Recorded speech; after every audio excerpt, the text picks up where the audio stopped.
Hello everybody.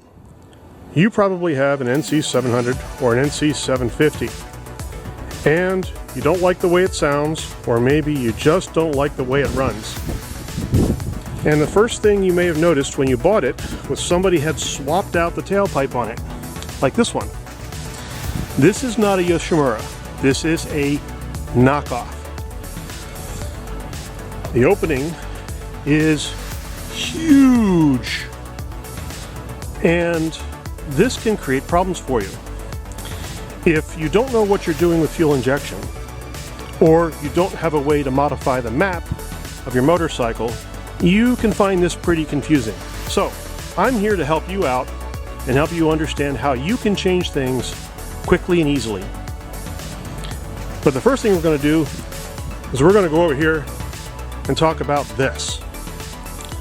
This is a 350 horsepower, give or take, Subaru 4-cylinder, 2.4 liter. Yes, it's a tiny little engine that makes about 350 horsepower. Now, how does it do that? Well, I gotta tell you, when you get these, they're not very fast. In fact, they're kind of tall, and they handle poorly, and they kind of run like crap. But with the map modifications, you can really change things. But that's complicated. Most people, what they do is they buy a car like this one, and then they buy a really expensive tailpipe. Something that's absolutely huge. Now, I want to show you, that's my hand, and that's the tailpipe. I don't have one, I have two. Not only that, but under here, I've got some serious plumbing. Like the exhaust pipe on an NC700, the exhaust pipe on this Subaru is a very complex thing. There is a muffler in the back, there's an expansion chamber here in the middle, there's a catalytic converter, and there's a really interesting component right here in the middle. And that is where the magic happens. That is a restriction point. If you want your car to run correctly, you must manage the restriction of your exhaust. We're going to do that on our NC700X. Here we are over at my Subaru, and please forgive the jets taking off. I'm a little close to the airport.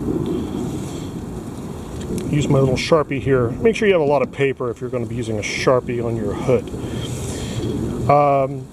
If you have some wire mesh, something like that, you can roll it up into a tube and make yourself a silencer for your NC700. What I did was I left a little piece of it sticking out, and I made sure that I could put a screw through it. And this is going to fit inside your baffle. And that's going to attach at a hole here at the bottom of your baffle. And I will show you. And today, we're going to make a quiet pipe silencer for my muffler or tailpipe on my NC700X. This is stucco wire. When you're cutting stucco wire, make sure you have gloves, a good heavy-duty cutter, and some eye protection. Because if you cut this a little too aggressively, you could send a piece flying into your eye. And you don't want that. Safety first. The second thing we're going to do is we're going to seal up the tailpipe so it's smaller than aftermarket and larger than stock, so that I can quiet down the tailpipe for highway riding so I can listen to my tunes.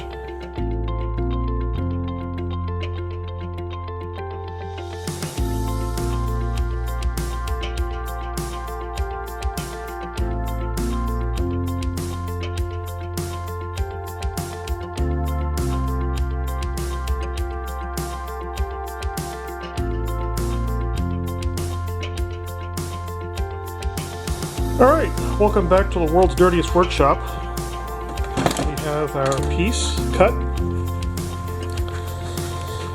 And what we're going to do is we're going to make the shape necessary to create the quiet pipe silencer for the silencer or muffler on our motorcycle. Now pay attention, this is really scientific.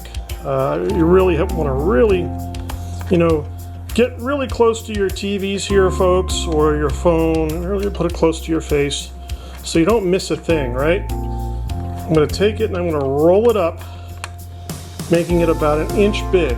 All right. This is how you install this piece. You're going to have a bolt with a washer. You're going to slide it into the silencer and run the bolt down through that hole that we left in the wire. That's going to hold it in place. It's a really easy thing. Once you get this all tightened down, this is not going to move. You're not going to have to worry about this being ejected out of your silencer pipe. This really works, and it does not really terribly impact the operation of your vehicle. Your fuel injection will try to make adjustments, and you'll find that it's a lot quieter, it's nicer. You can still experience some of that brutal acceleration that you always wanted, but it's not going to hurt your ears. We're back here with a Subaru to try to explain how this relates to this. Underneath the car, way down in the middle, this is actually in the pipe just beyond the catalytic converter. If you look inside my exhaust, you're going to see some unevenness in there. That is putty. That is steel reinforced epoxy putty. The screw that mounts to the exhaust is buried inside that putty. That is not going to turn loose. It is screwed into the bottom here through the bottom of the baffle. That hole is still pretty big.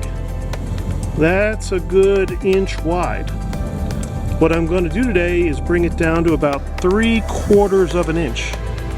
And I'm going to show you how to do that. Let's hear the exhaust running about 1 inch wide.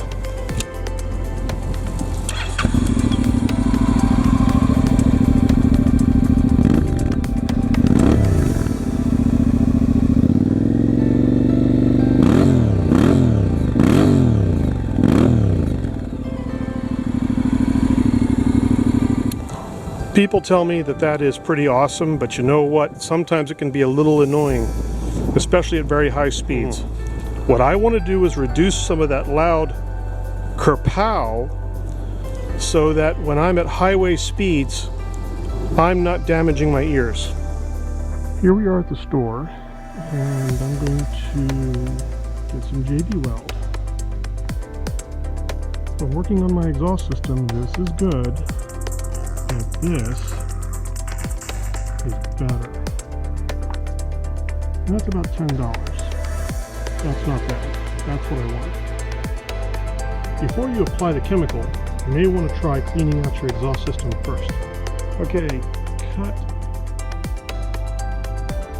Remove required amount of putty. Mix thoroughly. Knead putty with fingers. Apply.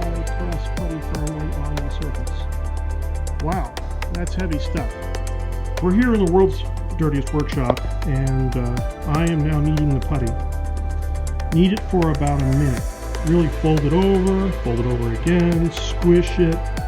This is the process of properly blending the two components. I'm going to do this with 2 hands to speed up the process. The technique is to smash it between your hands and just keep rolling it back up. So, take it, squash it flat, spin your hands, and roll it back up. You can see it takes on a very nice gray consistency. You have a few minutes to work with this before it really gets firm. So while it's still tacky, take a little bit of it and start working it into your tailpipe. Try rolling that up a little bit better. So here, wow, I really messed that up, didn't I? So I'll take it and roll it up, stick it in there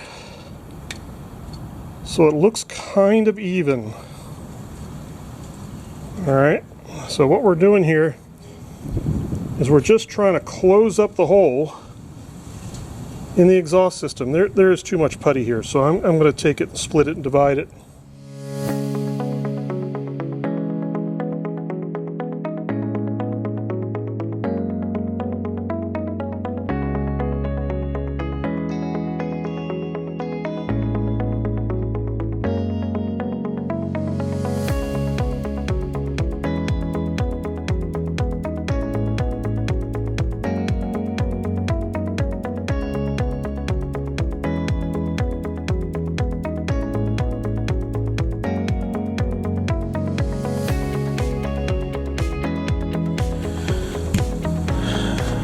The great thing about this putty is you have considerable working time. It's a few minutes, you know, and then it will suddenly get kind of warm, and then it'll bind up and get rock hard really quickly. So, you know, work through, you know, whatever beauty issues you have with it. You know, it can look a little lumpy, but you are looking up, you know, the back end of your tailpipe. It's not like, you know, it has to be super pretty. But that is the hole. I had it a little bit to the left, so I came back without the camera and moved it a little bit to the right. Do it wrong, well, come back and do it right. This is not something that's one and done and, oh my God, it's permanent and I can't undo it. No, you absolutely can undo it. So give it a try, and we'll come back and start the bike. Let's get a look-see where our epoxy is right now. Is it still pliable? And it is. So we are 30 minutes in, or thereabouts, and I can still move the epoxy. I can still make small adjustments to it. Let's get a look-see at where we are with the putty here. And I can tell that that's really starting to harden. So that's nice. That's about an hour and a half. So that has, ooh, wow, that's solid. Nice. Can you hear that? I can take a file to that. So I'm going to give that a little bit more time, and then we're going to fire up the bike and listen to it. But I think that's ready to go. That's really nice. So welcome back. It's a couple hours later, and that is really firm. So now it's time to fire up the bike and see how it sounds. One of two things is going to happen. It's either going to work or it's going to go sailing across the driveway. So we're on.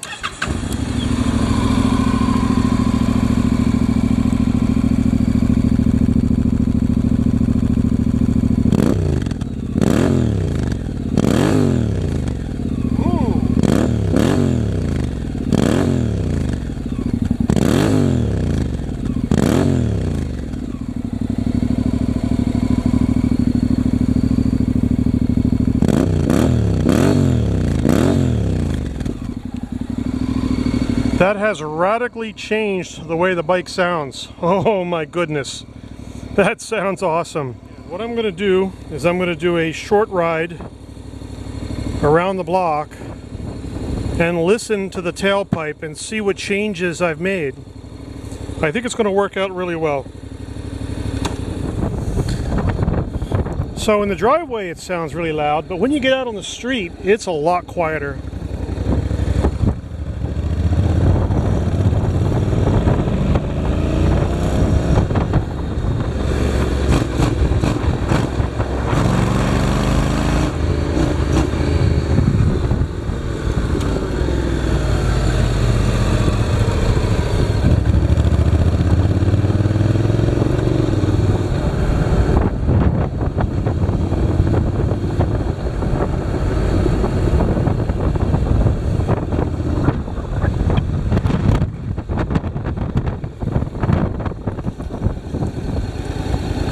Wow, that's huge.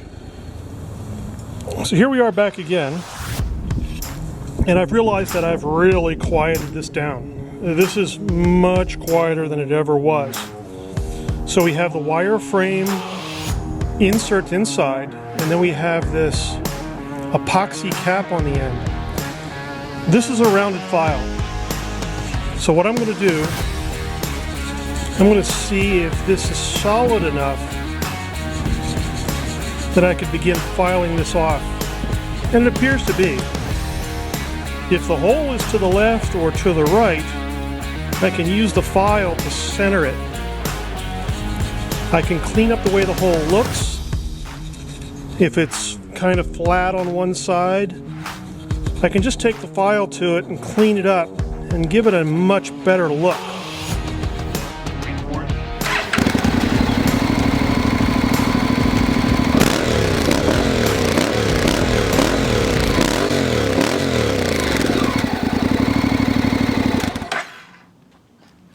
One of the questions you might have is after you do the installation of the two-component epoxy, how do you get it off your hands? And I've tried paint thinner, acetone, turpentine, denatured alcohol and sandpaper. Wait till it cures and then sand it off and use a little denatured alcohol and it comes off your hands. But you have to wait for it to cure. So this is what it looks like when it's still on your hands. And this is after I've scrubbed it a little bit.